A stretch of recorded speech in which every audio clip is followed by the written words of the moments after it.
বাজার থেকে মোটামুটি বড় সাইজের একটা মাছ আনলে সেই মাছ দিয়ে যেমন বিভিন্ন পদ হয়ে যায়, মাথা দিয়ে মুড়ি ঘন্ট, লেজা ভর্তা, চাকাগুলো দিয়ে ঝোল টোল, তেমনি আমাদের পরিবারে একটা গোটা ব্রয়লার মুরগি আনলেও তা দিয়েও 2-1 পদ রান্না হয়ে যায়। কালকে একটা ব্রয়লার মুরগি নিয়ে আসছিল, একটু বড়ই ছিল মুরগিটা, তার থেকে পাকনা হাড় হুড় দিয়ে একটা তরকারি করছিলাম। তরকারি কি ভুনা ভুনা করে দিছি, সাথে করছিলাম রুটি, পেঁয়াজ পাতা দিয়ে তরকারিটা করছিলাম।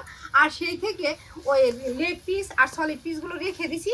সব পুরো মুরগিটাই মশলা দিয়ে একবারে মাখছিলাম, সেখান থেকে এই পিসগুলো রেখে দিছি। এখন খুকি বলছে লেগ পিস দিয়ে বিরিয়ানি করে দাও আর সলিড পিস দিয়ে পকোড়া বানিয়ে দাও। ঠিক আছে, তাই দেই। তো মাংস তো মাখানোই আছে, আর কোনো ঝামেলাই নাই, খালি ওই পেঁয়াজ বেরেস্তা ভাজবো আর বিরিয়ানি রান্না করব। ঘরে অল্প বাসমতি চালও ছিল, চালটা আগে ভিজিয়ে দিই। জলে ভিজিয়ে দিলাম, অল্প সময় ভেজানো থাক, ওদিকে আমি উনান জ্বালিয়ে নিই। উনুন জ্বালিয়ে নিছি, এখন উনানে কড়াইটা বসাই।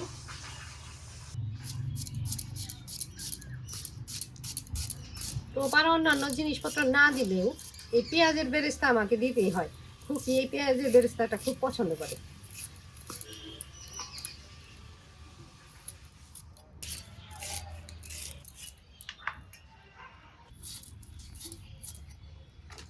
কড়াই টনটনা গরম হয়ে গেছে, কড়াইতে সাদা তেল দিই। গরম তেলে এখন পেঁয়াজগুলো ভেজে নিই।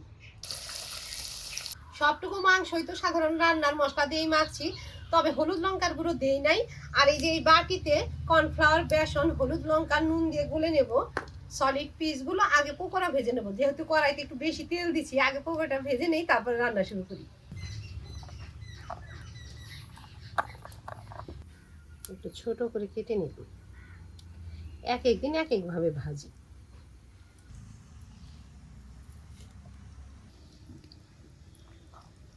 মেখে রাখলাম, ওই তো পেঁয়াজ ভাজা হয়ে গেছে, ওটা নামিয়ে আগে বড়াগুলো ভাজবো।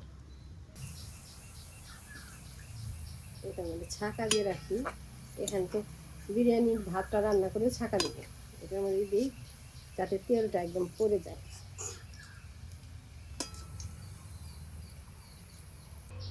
পেঁয়াজগুলো ভেজে তুলে নিয়ে এই কড়াইতে এই যে বড়া দিয়ে দিলাম।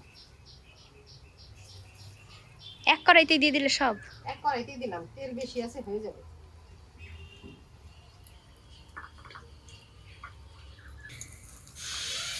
এই যে দেখ হয়ে যাবে, অল্প আছে ভেজে নেব, অল্প আছে নেড়ে চেড়ে ভাজা ভাজা করে নিলাম, আর একটু লাল লাল হবে।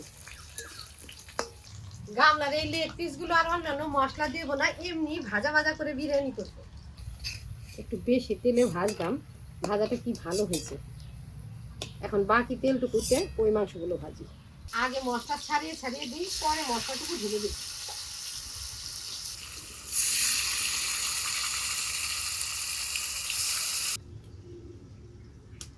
ভাত রান্না করে ঝরা দিয়ে দিলাম।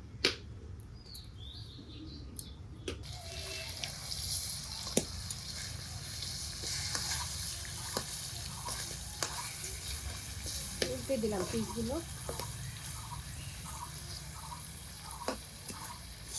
চিকেনটা একদম কড়া করে ভেজে নিচ্ছি, গামলাতে একটু মশলা আছে, এটাও করে দিয়ে দিই।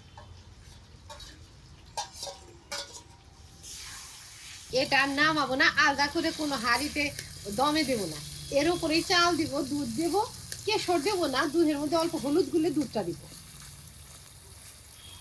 মাংসের ওপরে অল্প বিরিয়ানি মশলা দিছি, আগে ভাতটা দিয়ে নিই, তারপর আরো একটু দেবো।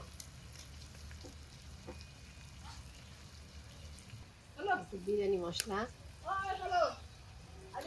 একেবারে মুচমুচে হয়ে গেছে, পেঁয়াজের বেরেস্তা ছড়িয়ে দিলাম, দুধের মধ্যে হলুদ গুঁড়ো দিলাম,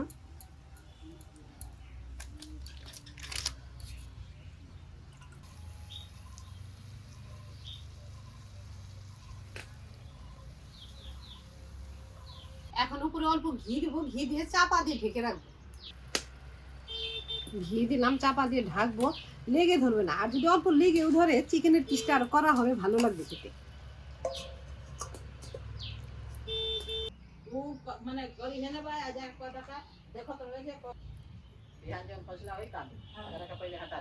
উনানে বসিয়ে রাখছিলাম, এখন ঢাকাটা খুলে গামলাতে ঢেলে দিব।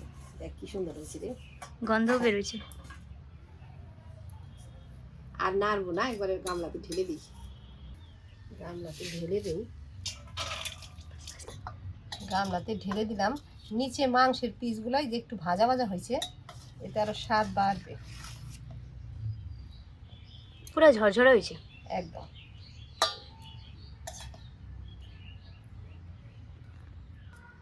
এটা খাওয়া হবে খালি পেঁয়াজ আর লেবু দিয়ে।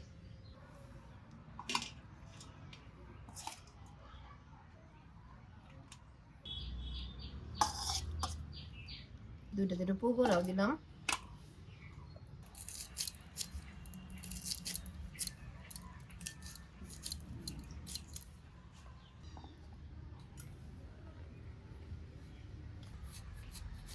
আমি লেবু খাবো না। খাও একটু। খাই, লেবু খেতে আমার অতটা ভালো লাগে না রে।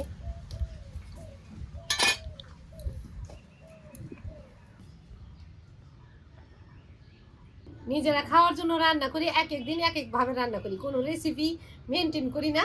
তবে ভালো হয়, এক এক দিন এক এক ভাবে রান্না করে দিই। খুকিও খেয়ে বলে ভালো হয়েছে, আমারও ভালো লাগে। তো আজকেও রান্না করছি এই যে এইভাবে বিরিয়ানি, দেখি খেয়ে দেখি।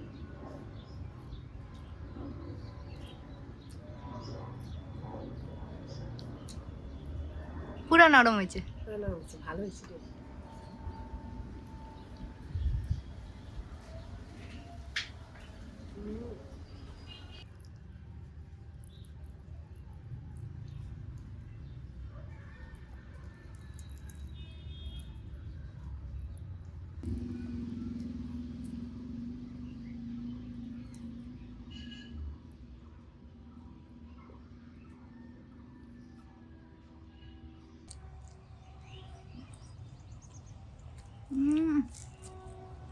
মাংসটা জাস্ট কি বলছে,